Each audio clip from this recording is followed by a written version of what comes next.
colestasis en cualquier cosa, pero en este momento vamos a hablar de la colestasis intrahepática del embarazo.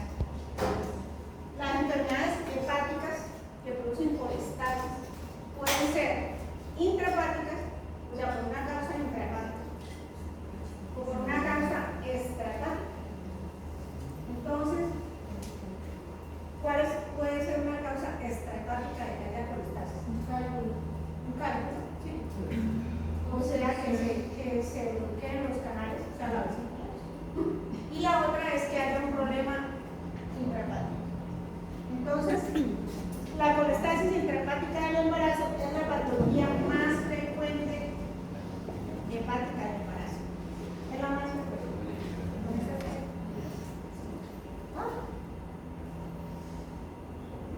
Bueno, entonces vamos a ver la enfermedad como tal. Entonces, es la causa más frecuente de problemas hepáticos, intrahepáticos del embarazo en la colestasis. Generalmente es más frecuente en el tercer trimestre. Se puede presentar desde el primero, pero es más frecuente en el tercer trimestre. Y el problema de la colestasis es el problema del bebé. O sea, esta enfermedad se vuelve importante por los desenlaces fatales que tiene para el bebé.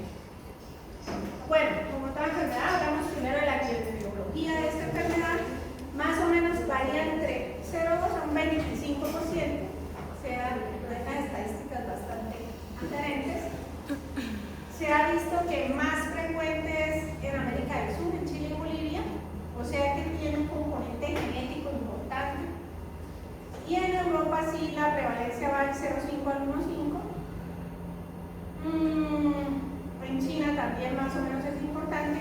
Entonces, como ustedes ven aquí, como que en América del Norte casi no hay. Por lo tanto, es una enfermedad que casi no está estudiada, que todavía nos falta mucho para aprender, porque está más como en estos países del sur, claro que en los países escandinavos también. Ustedes miren la proporción, miren acá en Bolivia 9,2, más en las tribus, en los grupos indígenas, los aymaras, los quechuas. En Canadá miren cómo es de bajito, vean en Chile, o sea, Chile, Bolivia, también lo mismo, aymara, mapuche. En China pues poquito, pero vean en Finlandia también puede ser hasta el 1%. Acá no está Colombia porque no hacía estudio realmente. En Estados Unidos aumenta, pero la población latina, pero es baja en los americanos. Entonces es más frecuente de América del Sur. Bueno, recordar un poquito qué son los ácidos biliares. Los ácidos biliares pues hacen parte de la bilis. ¿Que la bilis para qué sirve? Pues para digerir las grasas. Entonces, los ácidos biliares, los primarios son el ácido fólico y el ácido quenodesoxicólico. Ellos se unen a unas proteínas y van a formar las sales biliares. Entonces, se forman a partir del colesterol, se transforman, pero su función en el colon es absorber las grasas, ¿sí? O sea, absorber el colesterol y las grasas, las lipoproteínas, todo lo que es de grasas. Entonces, ¿cómo es la cosa? Entonces, más o menos producimos 200 a 600 miligramos de ácidos biliares diarios que se producen en el hígado, van aquí a la vesícula y van aquí al intestino delgado. Entonces se producen ahí, van acá, se liberan, van al intestino, allá entonces absorben las grasas que toca absorber, se transforman en otros ácidos secundarios, terciarios, y por la circulación vuelven otra vez al hígado. Entonces la circulación vuelve y recoge los ácidos biliares y vuelven otra vez al hepatocito para transformarse y volver otra vez a ¿qué? A funcionar. Entonces, eso es la circulación portal. Ya lo que sobra pasa a la circulación, el 90% se reabsorbe y pasa otra vez al hígado y otra vez, pero un 10% queda en la circulación y se excreta por vía renal. Entonces se excreta por vía urinaria. Esta es la función más o menos de los ácidos, salir acá, absorber lo que haya que absorber, las grasitas, no sé qué, y vuelve otra vez. Eso para recordarles un poquito cómo es el metabolismo de la ácido biliar. Entonces,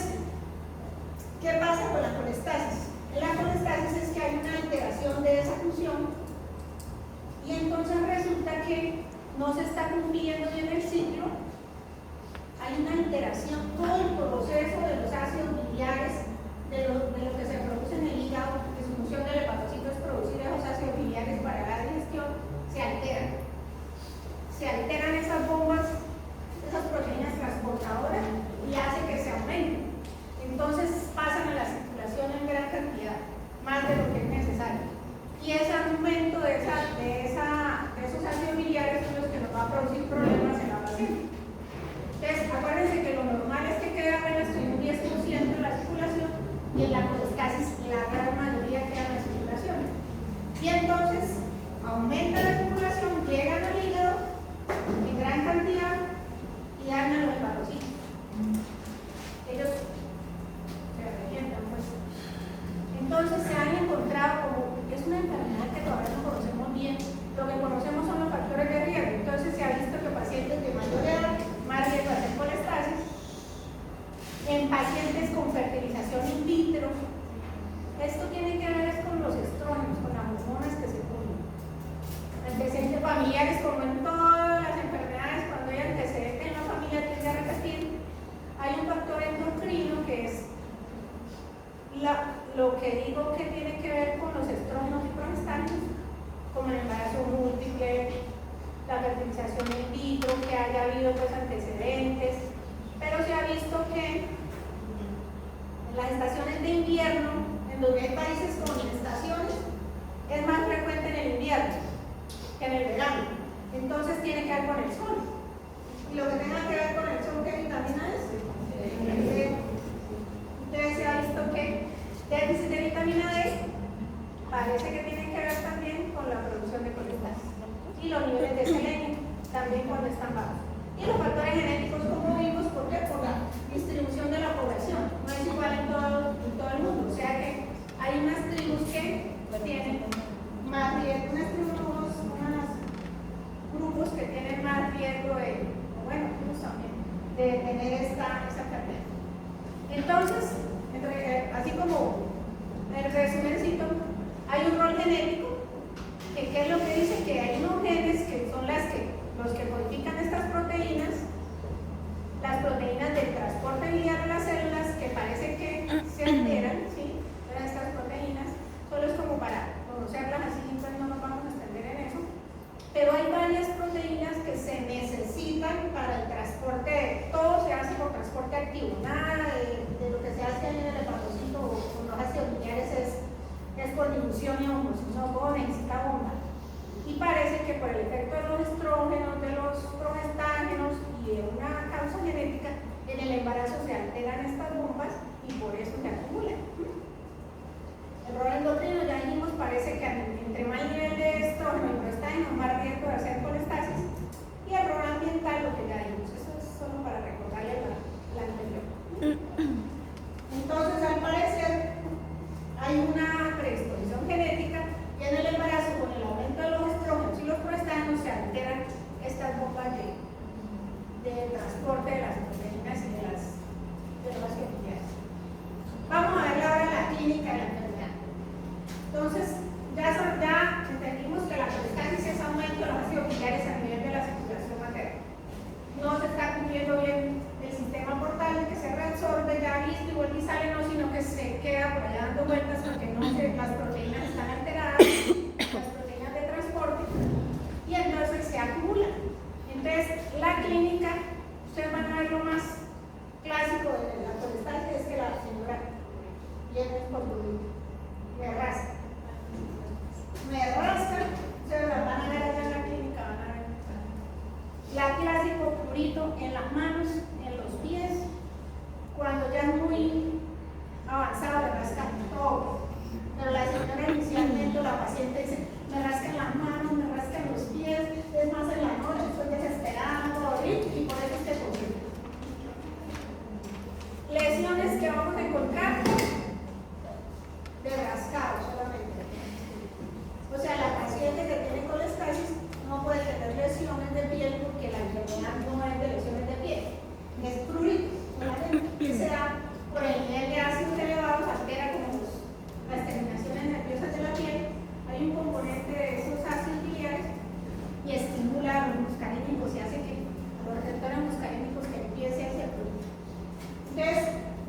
es lo más importante. O sea, difícilmente una paciente con colestasis no le van a rascar la mano y los pies, difícilmente. Más en la noche y no tiene pues lesiones solamente de la rasquiña. Y desaparece cuando ya no nace. O sea, cuando ya nació, se acabó el embarazo, se acabó la rasquiña. ¿Qué otra cosa puede tener? Pues como toda enfermedad hepática, puede tener interés. Puede tener coluria, colia, le pueden dar náuseas. Estos síntomas son poquitos.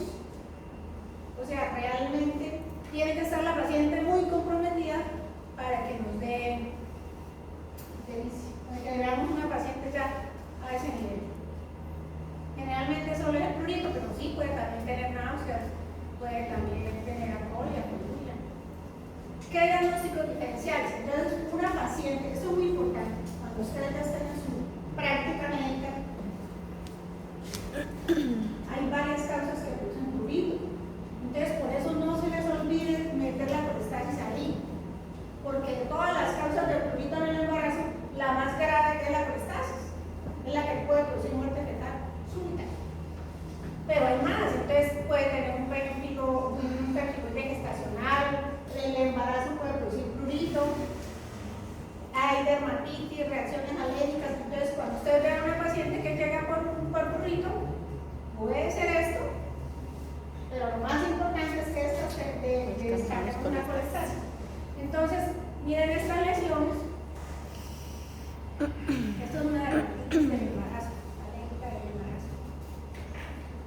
Estas lesiones no son colestasis. Entonces, ustedes la paciente llega con prurito, pero ven unas lesiones acá. Miren esas lesiones. Esas son dermatitis diferentes.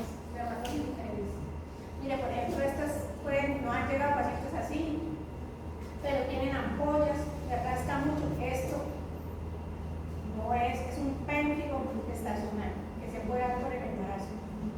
No es colestasis, solamente es para mostrarles otras lesiones. Estas lesiones son muy frecuentes en zonas de bajos recursos y baja higiene. ¿Qué puede ser? Escabiosis. La escabiosis se parece a la colestasis, digo, porque le rasca mucho en la noche. Pero a diferencia, miren que es más en los pliegues, en las ingles, en los pliegues, más que en las palmas y en las manos. Y tiene lesiones. Entonces las escabiosis también puede producir, se nos puede confundir. Esto también puede haber lesiones de acné, ¿no? Del embarazo. Esto que es también otra vez para mostrarle un poquito más. Esta es una dermatitis del embarazo que se da más es como a nivel del abdomen. Le rasca también, no es colestasis. Eczemas, todo esto puede pasar en el embarazo.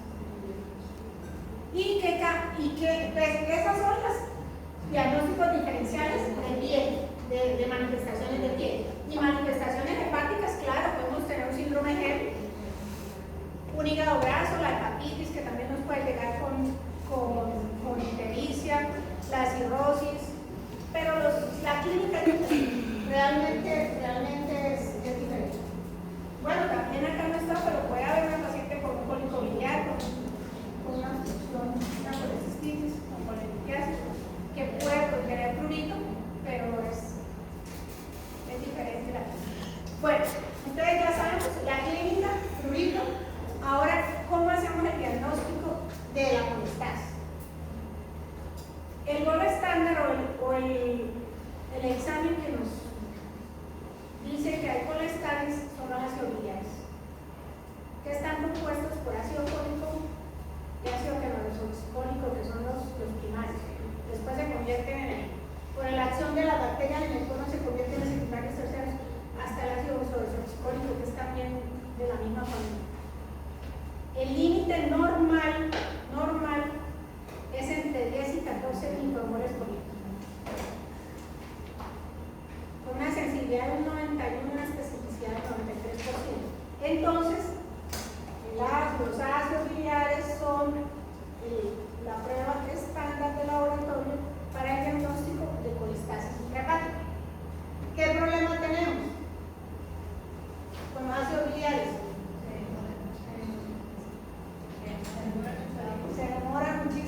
donde no tienen alcance para hacer este examen, no en todas partes se hace. Aquí, por ejemplo, los laboratorios nos toca mandarlos a Bogotá, mientras llegan se puede demorar una semana, que mientras tanto tenemos que hacer algo.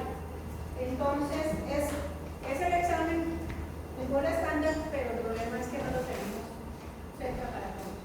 Entonces, nos toca guiarnos por otros laboratorios que son las enzimas hepáticas.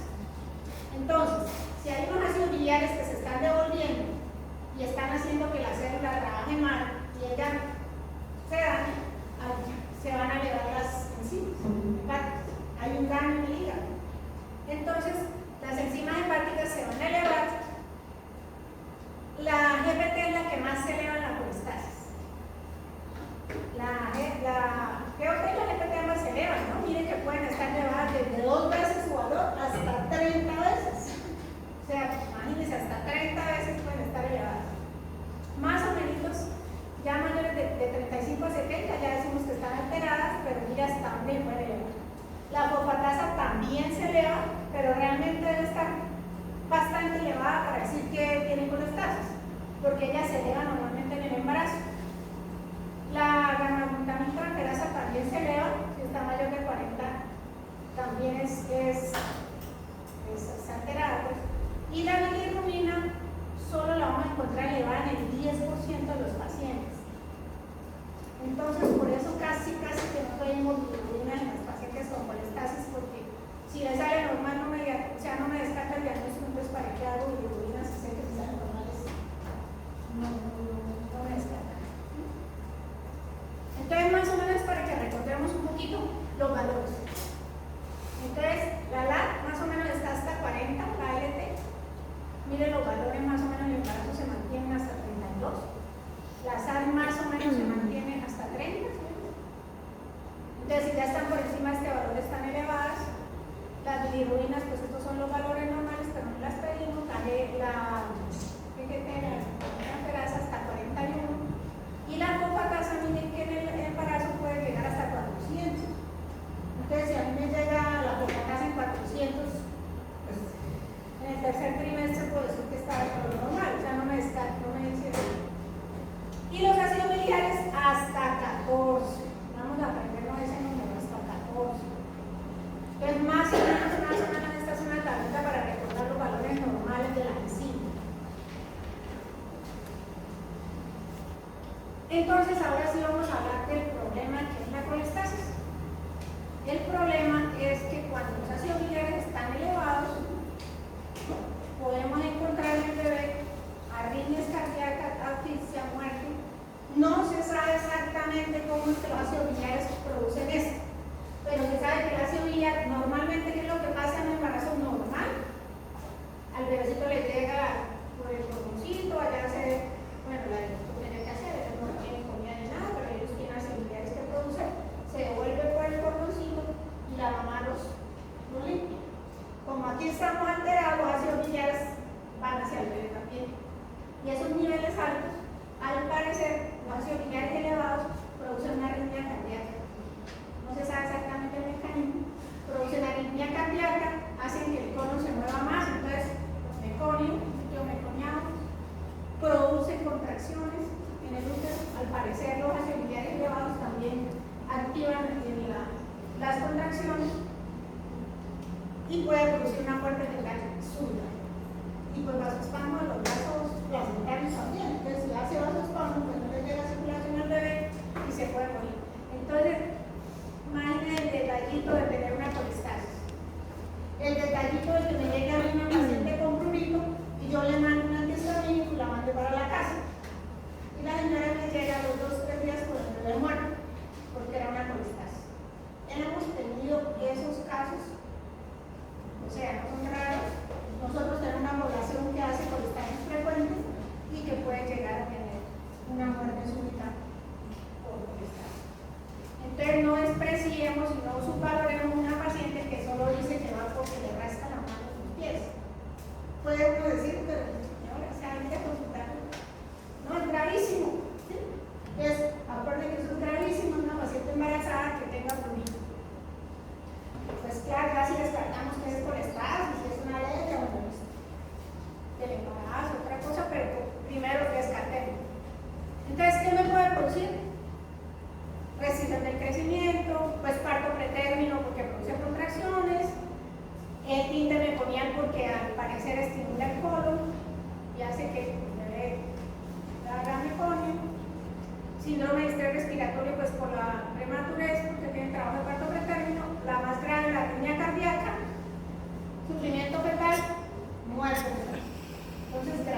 se ha podido hacer como un cuadrito o bueno, una norma donde si los ácidos biliares están entre 10 y 19, con enzimas normales decimos que tienen bajo riesgo de muerte fetal.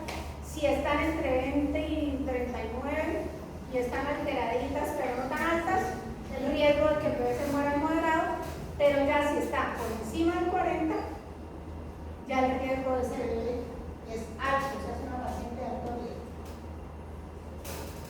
Este es un cuadrito que salió publicado en Lancet en el 2019, un metaanálisis que se hizo, en donde estos son los números de, estas barritas son los nacimientos, ¿sí?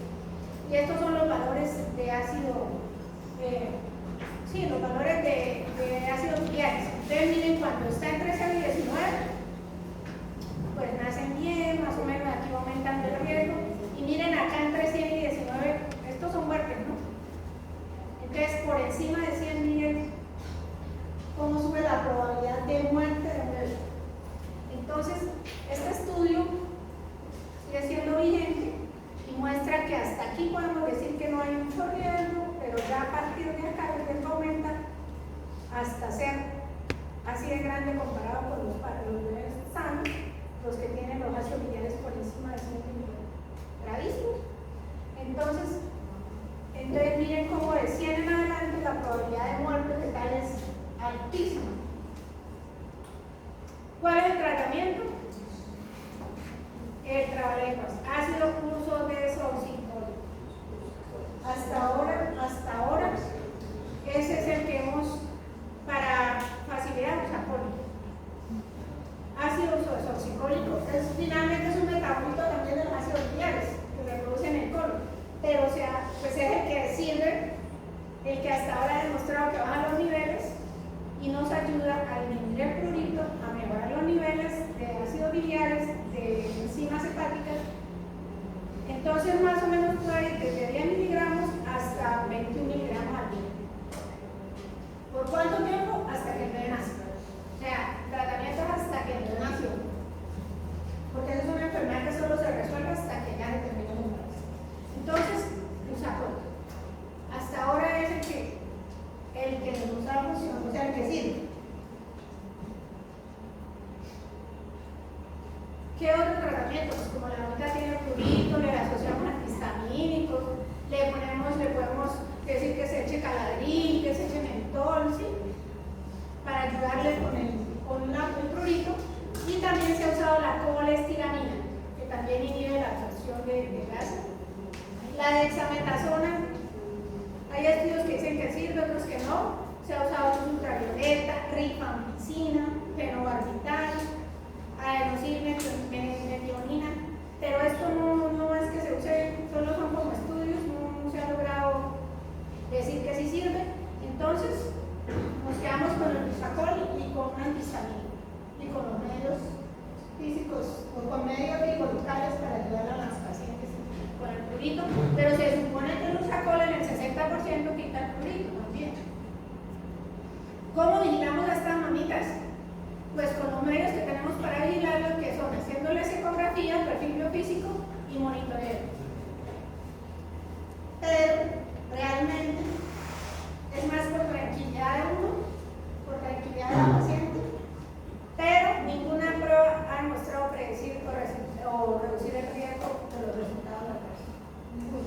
O sea, lo que quiero decir es que ustedes pueden haber hecho un monitoreo y un perfil en la mañana y el bebé se muere en la tarde, porque es súbito, puede hacer una arritmia cardíaca, pero bueno, nos ayuda si vemos un bebé con taquicardia, si vemos que está haciendo como un monitoreo como regular, pues lo vigilamos más, pero eso es lo único que tenemos, digo, en pruebas de bienestar para vigilar el bebé, pero puede haber una muerte súbita por los ácidos.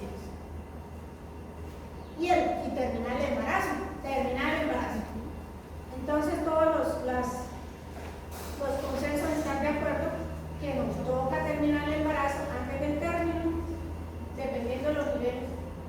Entonces, si ya volver ahí como repitiendo, si está entre 10 y 40, digamos que bajo, entonces el parto podemos llevarlo a las 37 y 39, si está entre 40 y 100, más o menos entre las 36 y 39, generalmente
contra.